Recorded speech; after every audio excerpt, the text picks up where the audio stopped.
adia se nipa ne be ye ono onjindi then enyo mo mo hwa na bo akro no ne o boy bi o boy no koje o ko 20 years na obi anje ndi da say sa boy as police ko abetimi a che ne da because on kasa onye hwe ye ko no no te ho enso se na adia boy ne hye no opo me say sofo bia ni wiase ma na say malam bia ni wiase ma obetimi akasa we see e bia obejeru we ka bia sa sofo na aseme onye papa enti popo ade a make kire wiase ni etiefo nyane say we don't have to judge people ga na me ntwa no na Wayoosi ka no de na me be so o kirem yi because se obi a pack ne car si ho anajo na watwika umusi mode ka ni sua ka ne ka no e ho na like what kirem say because mo ye ne say ye be say me be say me driver me hu ka ne ka because life no be TV AP at once and me hu driving so abuo me pa enti me mama ni ka mbapa ni ka me so me be say me twika kwan be so na me fa so me twika enti ye nya tanfo ne wo a ye free say wonim ka ne ka no ka bu ho no na ni key fiber na asai ti key bia okay jana ju 12 na wo be pack ne be 11 na wo na 10 na wo koda no ye nyina pie fifie ni ya be hia ho no ma nipa na ba ye pe bibi di wuro mo start ya na yeko ye gu di from traffic light na to adwe kwanta first year ni nyina ni sia control di kan sia control u be hiti first year na dia ko na foforo dia ba sa na what try second year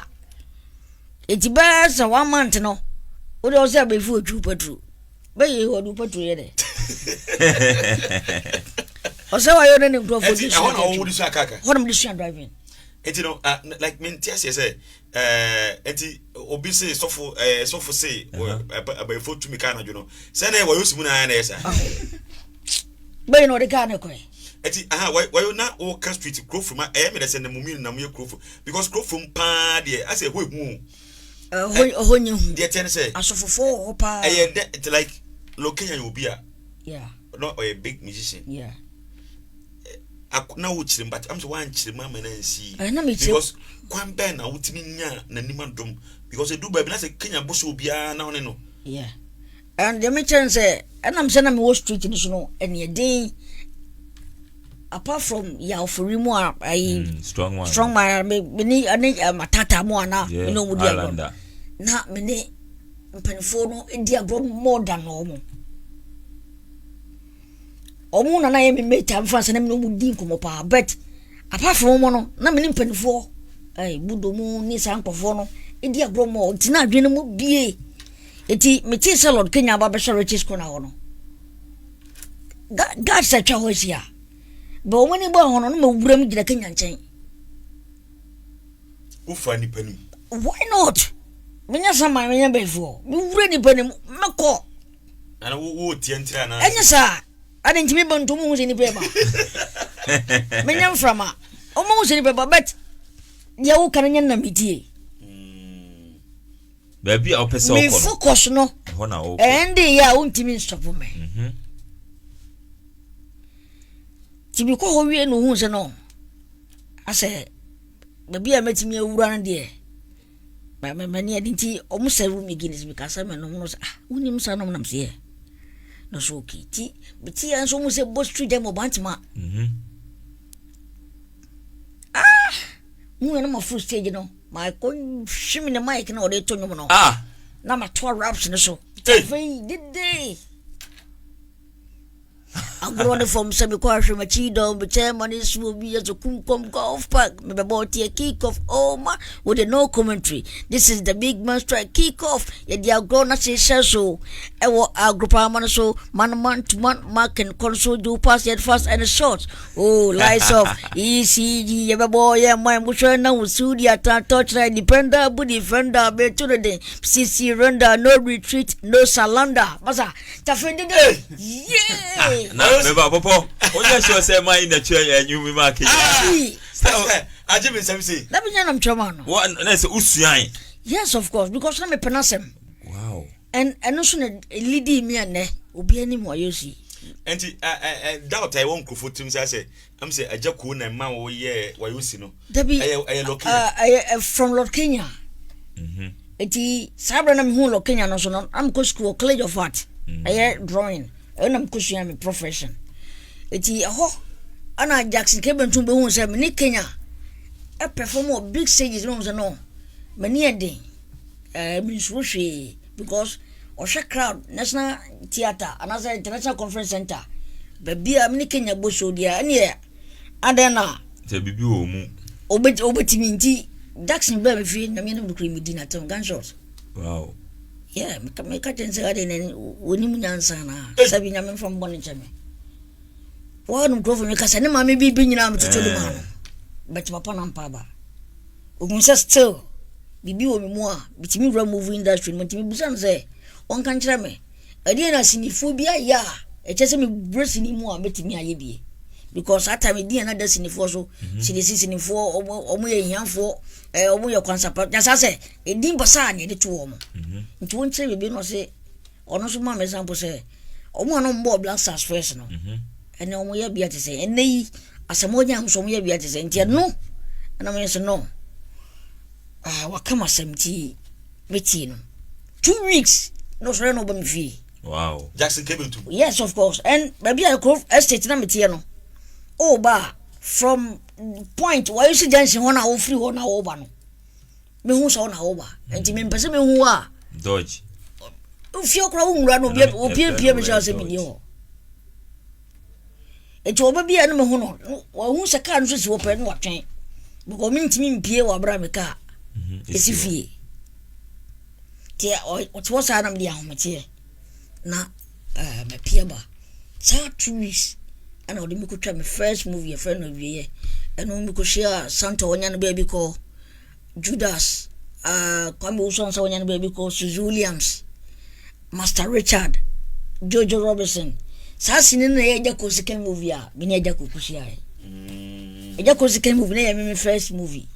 Aja ko second movie na your first movie every year. And tonight say na aja ko di kan twa bi. Oja ko di kan twa bi. And na wo ni second one no. Ana me ni be shia. Oh okay. Yes. Alex Boot. Yeah. Eti efri ho no na Master Richard nso twa TV program bi. Oyen wo akra am say dada boat ye. Eti menen na twa sa room ti twa wie no meni den and na say man for bo we say we ba ha we say we ba because of say mpanifo nam no microphone no obi ehu me na so so che was say no first person no so gidi okay because the midi moto ba ya no udun sa beguti into a buff for me so sata me na minim san de midi moto kuma se sports de midi moto ko perform senga Ghana bo blast time Ghana bo match anyway sabra na midi moto e be ye show say oh yes of course uchi moto bra ubu na meto de midi moto ba ya no ubu ama me disanya ni no kakra na sa aboya ne obi bo Wayoosi din a and tonight say Oyempa nanka eye Jackson Kebentum mum instead of saying ko focus e Jacko no Kebentum na ebe farme ya min shira no yes Wayoosi enti ye bananka wasa wura street home na mum no Jumadi da Dr. Like akoma so say eni oya akwada na sabi wo street ni so oya oba oya bema na opese usua nsanu juma aya na bebre na fra ya na omo say me pese o ha da ma me we ya pese me yesi but o say se o pese usua juma na obomodia na wa ba oba we no enye se obe frɛ phone so na sefo we no wani abra Angelic TV yawo Abrepo highway here old market odu Abrepo ahaya every Friday bia Dr. Like ewa ha oba oni ni hia 1-on-1 waka wasema yede because number ne tudwa e course no gan doso one so kura seven from me can sem papa it is we serious self person usua adwuma nko ade a so wote yenka ba bia wi esa fa na ba bia gan na ba bia obi a wo de bomode se wo papa wo ne papa se wo ya janka se wo nya janka na person usua sanu juma bra eni offer am saying the program binti wenti amma enti yami adoma ene na option na owo ha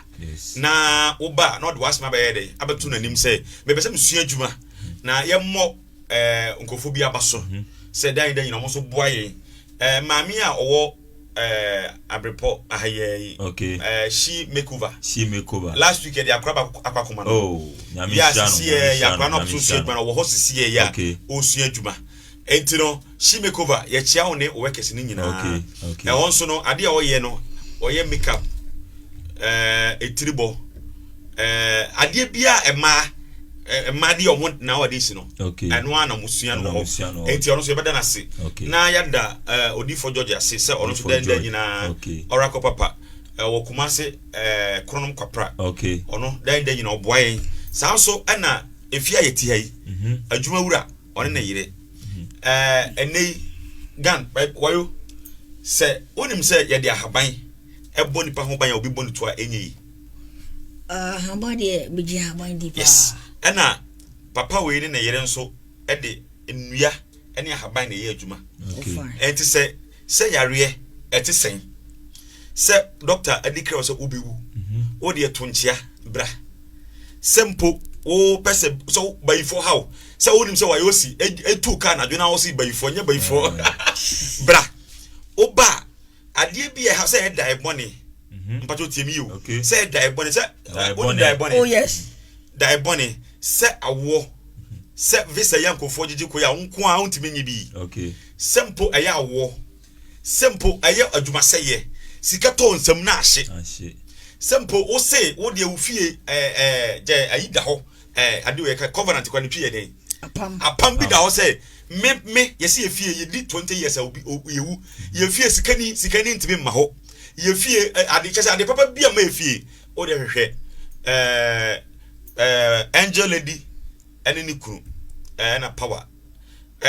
ewo kuma se tafo ahimfi na chi ho pe odu tafo ho na o se o pe efi na Ghana flag ne American flag sie ni mu no ho na power wo tafo ahimbro no ya asem aya na make saa so ena na yere no so ewo Kumasi old market here abrepo o de bra enche de mo na mba de betudwa fre na how ne amane bia mo na dan dan mo so yasene ama omo a omu pe nsanu juma no because obi wo ha she make over ye call no wi akwa no sika osan ko je no wa anye no na emu mo se ye woni ama ye toto e bia akwa no wi adwuma o kwa o se we na wo de besu adwuma fa wa de ko na fa ko ye adwuma wa you say yabo atrase no enti akwa na wo su adwuma no ye sa toto ne ama no so o pe fita so pe mechanical na say eno na fit no plumbing anase any adwuma bia o pe so su bia no bomode na koshi makeover ona ene manya kese enfama eti gan mami mongra wa yi mu kaka edika no madam yanga sebenua Dr. Like yase because program na wa fatu no so no gan enya kechiwa o ya juma kechiwa because so free street mu na nyame ehra wo na still na no street no mo da dwene sa da so no akosi antwi ba bia nyamde ne bako no nya nru ho yes because enye easy obi en hono opeso wo free baby na wo sa kofa ho nkola asem betete wo mo woni mode ye wo sanity en woni mde wo nkola bi mo betimi aye na min sha no baby wo bia na em yese ne mama to ne na min sha next week me san na ba bi sia next week san na ba bi sia ofa ye da wase pa for Wayoosi ye da wase se to yen safre o one man sense from now so abeken ofia of our final word like your final word for the street assemble na beka kire unwe bia afi no be street ana impodoti street ni so dada de maka kire street ni se sabio street ni onye adebone demom obo ho ban usua bibi ekro na team no ye street na won so se bo ho ban okay eno no nche se sabio tafa che kono wi okay kono nsa okay kotutu bi botom okay ade anya odi an for force ekofa dem mum kofa nyansa wo street ni so okay sanse enima ekoso wiase nyina na pie wo street ni okay etu side pakro no fa sade ne bo ne bra ba bie no won ntimi ngura ana ba bie no won ntimi nko na se ofa metiwi a ana metiwase pa be so che se sebi odi wi beka wano odi jot beka wano ananse beka wano it doesn't make you a street boy okay obi ni street ni so ni ma ho ye no okay oye mbesho okay be obi wo street ni so ti se wo nim sanu mo nim jot bi wo nim no mesa bi stu mu na mam ko suyan sanu ma bi de konya kidney problem no okay I say masa jatu opra eti anya che se obi wo street ni so bia o bad boy okay o bad na o ye no o de protect no okay o ma o twiri ni okay ade ene de no ma o mfa o pe me fa nko o bo ho ban e de so wo jata bom ne magu ho ma ma fa sana street ni so tie enti no offer ya dasi mbi yeah okay number I'm so gun number no say okay awusiafo ye bie phone line atum phone line no number ne 0241 194037 0241 194037 yeah onso betimi afre ye be fa ofeso enti hello yeah hello Pachon kase atafua oka se free atafua udi e de say Pachon di Beteje okay yetie o Pachon kase neti baby na me you know okay yeah mo you know mo you know still Pachon me kase ni repeller we so e dey repeller okay I'm sending a line akati yam funny powerful fro hello the pacho di any baby a okase free money make a set back home okase free mansom back okay yetie di money na next week no dey go to the Colombia the only speak na okay the class Colombia ni to NDCI but okay that's very normal very but there and when they happen I'm on the okay the Colombia boys you know we small boy do small men club playing you know okay but then they are being okay no actually now okay the money you down so as yam fan powerful hello me pacho udi any baby a okase free so me kase free okase free brekum udi the same Richmond okay Richmond yetie o so this media fine for by the new party na who say bad boy okay 160 fine for the no kana fine class okay yeah that's it Richmond yeah fan powerful 072 hello me pacho udi any baby a okase free